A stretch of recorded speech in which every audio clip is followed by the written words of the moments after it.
ಇತ್ತೀಚೆಗೆ ಕನ್ನಡ ಚಿತ್ರರಂಗದಲ್ಲಿ ಕೆಲವು ಸಿನಿಮಾಗಳು ಬ್ರ್ಯಾಂಡ್ ವ್ಯಾಲ್ಯೂ ಪಡ್ಕೋತಾ ಇದೆ. ಒಳ್ಳೊಳ್ಳೆ ಬ್ಲಾಕ್ ಬಸ್ಟರ್ ಆಗಿ ಮೂಡಿ ಬರ್ತಾ ಇದೆ. ಇಂತಹ ಸಿನಿಮಾಗಳು ಒಳ್ಳೆ ಕಲೆಕ್ಷನ್ ಹೆಸರನ್ನು ಸಂಪಾದನೆ ಮಾಡ್ತಾ ಇದೆ. ಅಲ್ಲದೆ ಇಂತಹ ಸಿನಿಮಾಗಳು ಕನ್ನಡ ಚಿತ್ರರಂಗದ ಫೇಸ್ ಆಗ್ತಿದೆ. ಅಲ್ಲದೆ ಹಿಟ್ಟಾದ ಸಿನಿಮಾಗಳು ಅದರಲ್ಲಿನ ಕ್ಯಾರೆಕ್ಟರ್ಗಳು ಪ್ರೀಕ್ವೆಲ್ ಹಾಗೂ ಸೀಕ್ವೆಲ್ಗಳ ಮೂಲಕ ಸದ್ದು ಮಾಡ್ತಾ ಇದೆ. ಅಂತಹ ಸಿನಿಮಾಗಳ ಸಾಲಿಗೆ ಸೇರಿದ ಸಿನಿಮಾ ಭೈರತಿ ರಣಗಲ್. ಈಗಾಗಲೇ ಸಿನಿಮಾ ಬಿಡುಗಡೆಯಾಗಿದೆ. ಸಿನಿಮಾಕ್ಕೆ ಒಳ್ಳೆ ರೀತಿಯ ರೆಸ್ಪಾನ್ಸ್ ಸಿಗ್ತಾ ಇದೆ.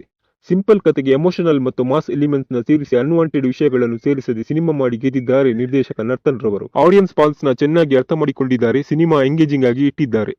ಈ ಸಿನಿಮಾದಲ್ಲಿ ಮಫ್ತಿಯಲ್ಲಿ ಬಿಟ್ಟಿದ್ದಂತ ಖಾಲಿ ಜಾಗಗಳು, ಅವನ ತಂಗಿ ಯಾಕೆ ಮಾತಾಡಲ್ಲ, ಅವನು ಯಾಕೆ ಬ್ಲಾಕ್ ಅಂಡ್ ಬ್ಲಾಕ್ ಅಲ್ಲಿ ಇರ್ತಾನೆ, ಇಂತಹ ವಿಷಯಗಳನ್ನು ಇಲ್ಲಿ ಫಿಲ್ ಮಾಡಿದ್ದಾರೆ. ಪಾತ್ರಕ್ಕೆ ಕೊಟ್ಟಿರೋ ಜಸ್ಟಿಫಿಕೇಶನ್ ನ ತುಂಬಾ ಚೆನ್ನಾಗಿ ಬರ್ಕೊಂಡಿದ್ದಾರೆ. ಅಷ್ಟೇ ಅಲ್ಲ, ಸಿನಿಮಾದಲ್ಲಿನ ಸೀಕ್ವೆನ್ಸ್ಗಳು, ಭೈರತಿ ಪಾತ್ರಕ್ಕೆ ಇರುವ ಡೆಪ್ತ್, ಎಮೋಷನ್, ಮಾಸ್ ಎಲಿಮೆಂಟ್ಸ್ ಇವೆಲ್ಲವೂ ಸಿನಿಮಾದ ಮೇನ್ ಹೈಲೈಟ್ಸ್. ಅಷ್ಟೇ ಅಲ್ಲ, ಕ್ಲೈಮ್ಯಾಕ್ಸ್, ಐ ವಿಟ್ನೆಸ್ ಸೀನ್, ಕೈಗಳನ್ನು ಕಡಿಯೋ ಸೀನ್ ಇವೆಲ್ಲವೂ ನೆಕ್ಸ್ಟ್ ಲೆವೆಲ್.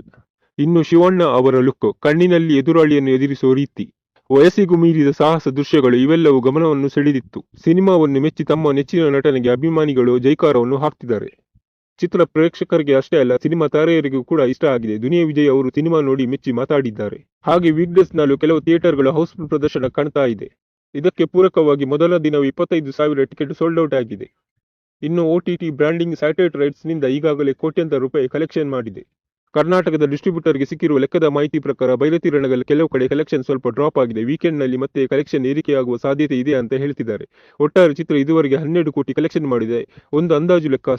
ಆಡಿಯನ್ಸ್ ಮತ್ತು ವಿಮರ್ಶಕರಿಂದ ಸಿನಿಮಾಗೆ ಒಳ್ಳೆಯ ಅಭಿಪ್ರಾಯ ಬಂದಿದ್ದರಿಂದ ವೀಕೆಂಡ್ ನಲ್ಲಿ ಥಿಯೇಟರ್ಗಳು ಫುಲ್ ಆಗ್ತಾ ಇದೆ. ಮಲ್ಟಿಫಿಕ್ಸ್ ಜೊತೆಗೆ ಸಿಂಗಲ್ ಸ್ಕ್ರೀನ್ಗಳಲ್ಲಿ ಭೈರತಿ ರಣಗಲ್ಗೆ ಹೆಚ್ಚು ಪ್ರತಿಕ್ರಿಯೆ ಸಿಗ್ತಾ ಇದೆ.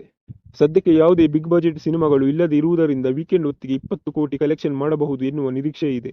ಭೈರತಿ ರಣಗಲ್ ಸಿನಿಮಾ ಮೊದಲ ದಿನವೇ 5 ಕೋಟಿ ಕಲೆಕ್ಷನ್ ಮಾಡಿದೆ. ಇನ್ನು ಸಿನಿಮಾಕ್ಕೆ 9.6 ರೇಟಿಂಗ್ ಸಿಕ್ಕಿದೆ. ಇದರಿಂದಾಗಿ ಜನರಿಗೆ ಸಿನಿಮಾ ಇಷ್ಟವಾಗಿದೆ ಅಂತಾನೆ ಹೇಳಬಹುದು. ಹೀಗಾಗಿ ಜನ ಹೆಚ್ಚಿನ ಸಂಖ್ಯೆಯಲ್ಲಿ ಥಿಯೇಟರ್ಗೆ ಬಂದು ಸಿನಿಮಾ ನೋಡ್ತಿದ್ದಾರೆ. ಒಟ್ಟಾರೆ ಸಿನಿಮಾದ ಗಳಿಕೆ 100 ಕೋಟಿಯ ಗಡಿವರೆಗೆ ಬರ್ಬೋದು ಅನ್ನೋದು ಒಂದು ಅಂದಾಜು. ಒಟ್ಟಾರೆಯಾಗಿ ಸಿನಿಮಾದಲ್ಲಿ ಕಂಟೆಂಟ್ ಇದ್ರೆ, ಕಥೆಯಲ್ಲಿ ಗಟ್ಟಿತನ ಇದ್ರೆ ಆಡಿಯನ್ಸ್ ಸಿನಿಮಾನ ಮೆಚ್ಚಿಕೊಳ್ತಾರೆ ಅನ್ನೋದಕ್ಕೆ ಸಾಕ್ಷಿ ಭೈರತಿ ಸಿನಿಮಾಕ್ಕೆ ಸಿಕ್ಕಿರುವ ರೆಸ್ಪಾನ್ಸ್ ಮತ್ತು ಆಗಿರುವ ಕಲೆಕ್ಷನ್ ಅಂತಾನೆ ಹೇಳಬಹುದು.